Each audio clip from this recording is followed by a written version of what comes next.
Hi, my name is Eric Gurentz, and this is my intro video. A little bit about me. I've been teaching for 9 years. I graduated from Pittsburgh State University, and I coach golf and basketball. My current role, I am a sixth grade teacher. I mostly teach math and social studies, and I am the basketball club sponsor at my elementary school. Technology experience for me, I have a MacBook given to me by the district. All of our kids have iPads that we use daily in most of our lessons. We use Google Classroom for a lot of our assignments, and then I have some apps and websites that I use for math and social studies. Why the MIT program for me? Initially, I wanted to get my master's so I could get a raise, but I figured I might as well get into a program that will help me.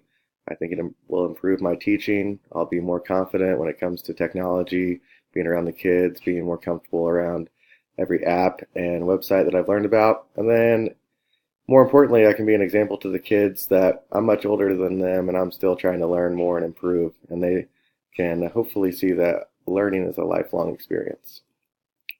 Challenges in my current role, lack of support from our leadership in the building as far as administration has been kind of an issue the last few years. And then, other than that, there's some people that have a poor attitude that they bring to the building, talking bad about teachers or students around students, which to me is unprofessional. But at the same time, it gives me a chance to be an example to the kids and just say you can only control what you do and not to worry about anybody talking bad about you. As far as my future plans, I'd like to continue taking classes to improve my teaching skills, especially ones that involve technology, and I would actually like to go to the high school level to teach.